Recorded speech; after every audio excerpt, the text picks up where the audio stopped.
a maioria das pessoas não sabem da existência do modelo de negócio. Boa. Eles não sabem que sequer existe essa história do modelo de negócio, entendeu? O cara, ele trata um negócio como se fosse algo aleatório, né? Ah, meu pai fez assim, meu avô fez assim, então eu faço assim também. É meu síndrome de Gabriela, né? Eu nasci assim, vou viver assim, vou morrer assim. Então, não é verdade, não precisa ser assim. Um modelo de negócio bom, ele faz com que pessoas medianas se tornem extraordinárias. Um modelo de negócio ruim faz com que pessoas boas tenham performances medíocres, porque o modelo é ruim. É como se o negócio fosse a semente. E você planta a semente para poder a árvore nascer e dar frutos. E você lucrar com a venda da sua colheita. Sim. Não é verdade?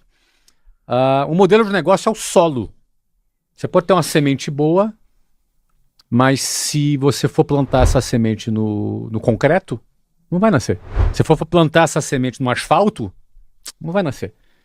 Se você for plantar essa semente nesse carpete aqui, não vai nascer. Então você pode ter uma semente muito boa, o produto ser bom, a sua ideia ser boa, você ser bom. Mas se você plantar isso numa terra que não é fértil, não vai adiantar. O modelo de negócio determina se a terra é fértil ou não é. Então, faz muita diferença. E, infelizmente, grande parte dos empresários sequer sabem que isso existe. E eu sei disso porque eu não sabia que isso existia, entendeu? Tive que aprender, já estou na estrada há 30 anos. Em abril do ano que vem eu faço 30 anos empreendendo, então hoje para mim pode ser óbvio, mas não é óbvio para a maioria dos empresários. A gente vai conversar sobre isso primeiro para o cara saber que existe modelo Quando de caiu negócio. a sua ficha que existia modelo de negócio, você começou a questionar sobre modelo, você começou a olhar de um jeito mais, sabe, que nem... Você começou a olhar a planta baixa do negócio, sabe? Caiu a ficha porque eu montei a minha primeira escola em 1995 e eu mais ou menos eu fiz um desenho de modelo de negócio baseado na referência que eu tinha e que não era o melhor modelo, mas era o suficiente para eu começar naquele momento. E aí eu dei muito certo naquela escola, abri a segunda, a terceira, a quarta, a 10ª, a 20ª, abri 24 escolas em 3 anos. Cara, eu inaugurei uma nova escola a cada 45 dias. E uma escola tem 400 metros quadrados, é como se fosse uma clínica, sabe? Uma escola mesmo. Então foram 24 obras em 15 cidades do Brasil. Eu tinha... próprias, não através de franquias, todas né? próprias, entre meus 23 e 26 anos de idade. Ou seja, eu terminei meus 26 anos de idade com 24 imóveis alugados, com 1.000 funcionários. Já era experiente em obra já, né? Já, a Luciana, que era experiente em obra, enfim, né? Mas o ponto é assim, Caio, eu comecei a pensar em modelo pela primeira vez, na realidade pela segunda vez. A primeira vez eu pensei quando eu montei a primeira escola, mas eu não sabia nem que eu estava pensando em modelo. Mas eu estava. Eu já fiz uma coisa legal, que já era melhor do que eu conhecia, mas não era nem perto do que poderia ser ainda. Mas para mim estava ótimo. E eu dei certo naquela escola. Depois eu peguei aquela escola que eu dei certo, eu fui repetindo, replicando o que deu certo em uma, abri a segunda, a terceira, eu fui até 24. Então eu peguei a primeira que deu certo e repeti 24 vezes o que deu certo. E aí acontece já alguns problemas, porque a maneira de você tocar uma escola é uma, 24 é outra. Qual era o meu modelo para tocar 24 escolas? Era repetir 24 vezes o que eu fiz em uma. Isso não é necessariamente, isso não é quase certo que uma hora vai dar pau. Sim. Porque o teu tempo é limitado, o teu esforço é limitado, tua visão é limitada, é tudo limitado. Então, para você dar conta, depois eu cheguei a ter mais de 400 escolas, você tem que fazer a mesma coisa de um jeito diferente. E esse jeito diferente envolve gente, envolve gestão, envolve tecnologia, envolve vários fatores que naquele momento eu não sabia ainda. Então eu estava ali tentando fazer com 24 o que eu fiz em uma 24 vezes. O que aconteceu? Óbvio, eu fiquei estafado, cansado. E aí o dia que eu pensei em modelo de negócio pela segunda vez foi quando eu estava em Maceió. E aí nesse dia eu estava indo para Curitiba. Você vê que Maceió para Curitiba é uma viagem internacional, não é? E aí eu peguei aquele voo da VASP, lembra da VASP? Opa! Voando aleatoriamente sem previsão. Era o que significava VASP. E aí eu saí de Maceió, parei em Salvador para fazer a escala, depois saí de Salvador, parei em São Paulo para fazer uma conexão, 2 horas de espera, pegava o voo para Curitiba. Levava 8 horas esse voo. Quando eu cheguei em Curitiba, e o gerente de Curitiba me recebeu, a gente foi jantar. Durante o jantar, eu recebi a ligação do gerente de Maceió. Cara, deu um problema aqui. Teve um professor aqui, saiu na mão com um aluno, deu polícia, deu imprensa, uma confusão, cara. Preciso que você venha aqui me ajudar para resolver esse problema aqui. E aí eu falei, cara, fica tranquilo, eu tô indo aí amanhã. Voltei pro gerente de Curitiba, ó, vamos desmarcar aqui, eu tenho um pepino ali para resolver. Vou lá em Maceió resolver. E aí quando foi 7 horas da manhã, eu tava no aeroporto. Na realidade, meu voo sai às 7 horas da manhã do aeroporto. Acho que eu acordei umas 4h30 da manhã para ir para o aeroporto, até chegar, enfim, tem que chegar com aquela antecedência. Cansado, devo ter dormido umas 3h30, 4 horas aquela noite. Fui para Maceió. Desmarquei tudo em Curitiba e peguei o voo 7 da manhã, fui para Maceió. Pousei em Salvador. O que aconteceu em Salvador? Sentei naquela poltroninha gostosinha, confortável, na sala VIP e apaguei, cara. Apaguei. Eu devo ter dormido umas 4 horas seguidas, sentado na poltrona do aeroporto, cara. Devo ter babado, roncado, sei lá o que eu fiz, cara. Aquele dia deve ter sido um vexame, sei que eu apaguei. O problema é que quando eu acordei, cara, onde é que eu tô? O que eu tô fazendo aqui? Tô aonde? Tô indo pra onde? Eu não me lembrava o que eu tava fazendo e pra onde eu tava indo, cara. Eu levei um tempo pra entender. Depois eu peguei no meu bolso o ticket, olhei. O ticket era assim, tipo 11 horas do meu voo pra Salvador e era 1 da tarde, uma coisa assim. Eu não entendi. Eu levei um tempo. Devo ter levado uns 5 minutos que pareceram uma eternidade para eu entender o que estava acontecendo. Naquele momento eu falei, quando eu entendi que eu estava indo para Salvador, para Maceió, que eu me lembrei qual era o problema, e que eu dormi e perdi o voo, eu pensei, cara, alguma coisa está muito errada. Eu preciso repensar. Preciso pensar na vida. Aí liguei pro cara e disse, Maceió, meu irmão, toca aí, resolve aí. Esse conceito seu nasceu lá? Nasceu lá? Não sei se nasci lá, acho que não, porque eu já pensava na vida várias vezes. Explica pra galera, porque eu sei. Porque pensa na vida quando tu para e pensa, né? Para e reflete. Você precisa refletir. Não é? Então, naquele momento, eu preciso pensar na vida significa alguma coisa não está na direção certa. Eu estava bem, estava ganhando dinheiro, o negócio estava crescendo. Mas aquela situação, minha meta era ter 100 escolas próprias. Tipo, com 24 eu estava dormindo no aeroporto, com 100, o que ia fazer? Acordar sonâmbulo e andar pela rua. Você entendeu, cara? O que ia acontecer? Então, assim, não estava legal. Não estava legal. Eu sou um cara entusiasmado, trabalho pra caramba, motivado, mas não estava legal aquilo ali. Preciso pensar na vida. Foi quando eu comecei a pensar na vida e foi quando eu fiz uma mudança muito forte no nosso modelo. A gente saiu daquele modelo, reestruturou o negócio, a gente fez franquia, reestruturou para editora, a gente mudou completamente o nosso modelo de negócios e o negócio não só ficou muito melhor, mais lucrativo, como valeu quase 1 bilhão quando a gente vendeu. Você acha que a maioria dos empreendedores só pensa em modelo quando não tá legal? Eu penso que, infelizmente, a maioria dos empreendedores não pensam no modelo nem quando não está legal. Porque ele não sabe qual é a razão. Ele pensa só o efeito. Ele não consegue enxergar a causa do problema. Você olha pro caixa, por exemplo, talvez, né? O caixa não tá legal. Ele só pensa assim, não, eu tô gripado, eu tô espirrando, entendeu? Mas ele não sabe que aquilo ali pode ser por baixa imunidade, aquilo ali pode ser porque tá dormindo pouco. Ele não sabe a causa, ele só sente o efeito.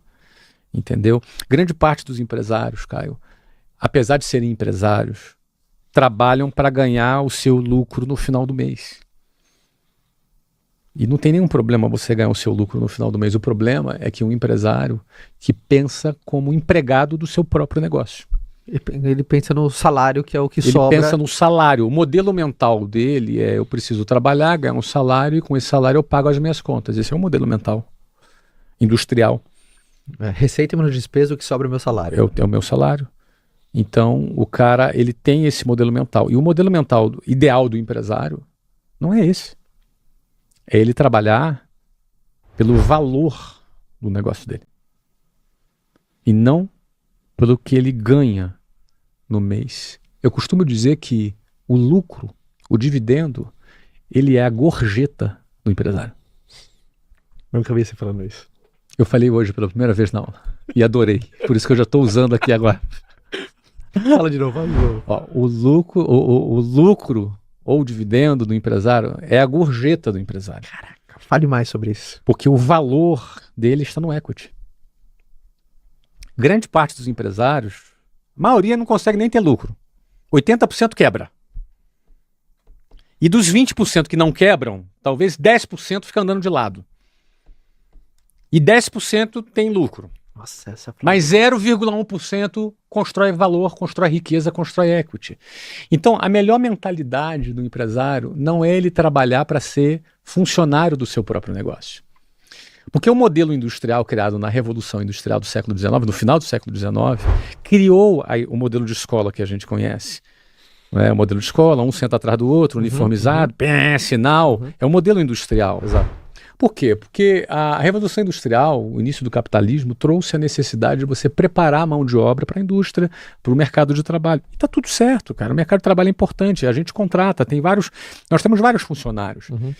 É importante, o mercado de trabalho ele é importante. Mas se o empresário decidiu, por livre e espontânea vontade, não fazer parte desse mercado de trabalho, ele precisa ter uma outra mentalidade. O problema não é você ter uma carreira numa empresa. O problema é você decidir ser empresário, mas manter o pensamento, o padrão de pensamento de uma carreira do mercado de trabalho. Porque senão ninguém pensa no estratégico, né? Você tem que sair do mercado de trabalho e você tem que pensar de outra forma. Então, qual é o pensamento comum do mercado de trabalho? Eu vou trabalhar, vou ganhar um salário e isso aí vai pagar, eu vou me sustentar, pago minha despesa, pago meus boletos, está tudo certo. Então, não tem nenhum problema esse modelo.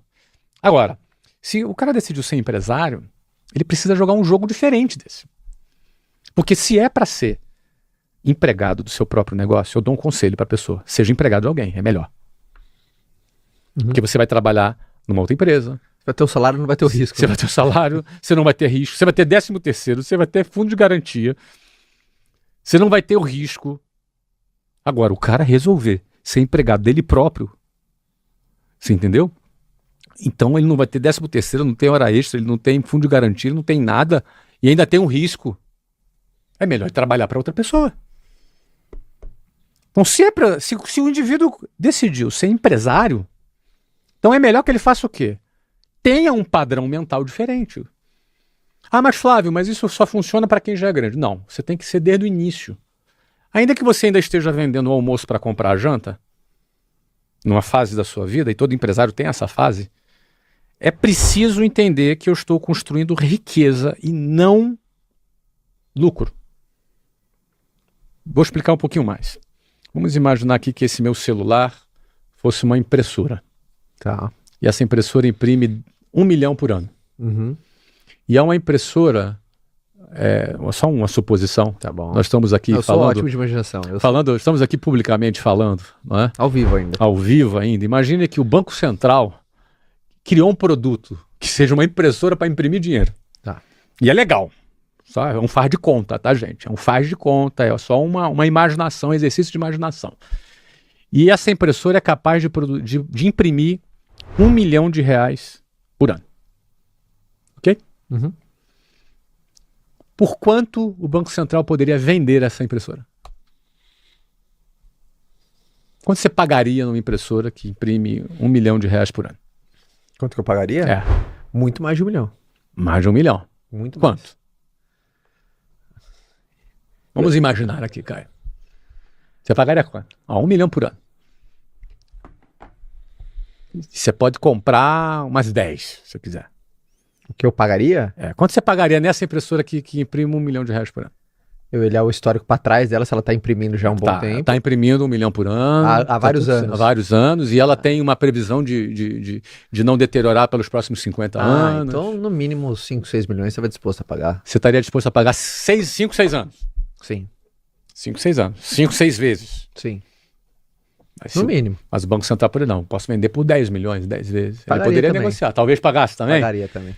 E aí talvez você pagasse, talvez tentasse criar uma forma dela imprimir 1.200 de repente. Melhorando o formato. Ou quem sabe você botaria painel solar para não consumir energia. De repente você tentar criar alguma coisa dela de ser mais eficiente. Sim. e você melhorar o teu ROI. Exato. Então, o que eu quero dizer aqui é o seguinte. Uma empresa que gera lucro é como uma impressora que imprime dinheiro. A maior riqueza não está no lucro, a maior riqueza está no valor da impressora. Uhum.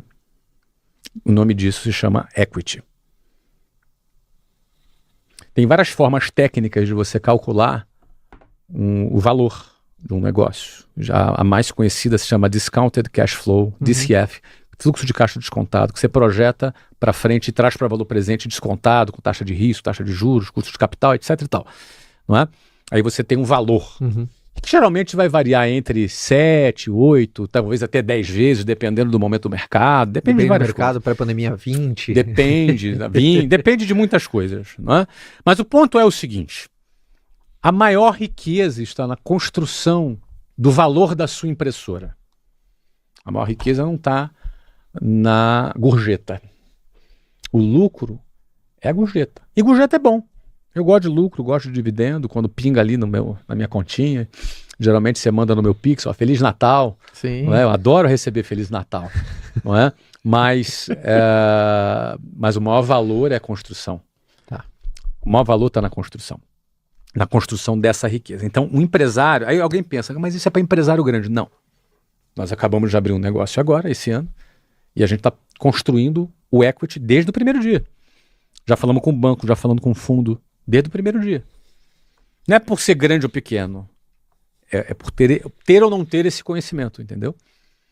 Então, o que acontece? Por sinal, tá dando show esse negócio, hein? Então, sensacional esse negócio. Espetáculo.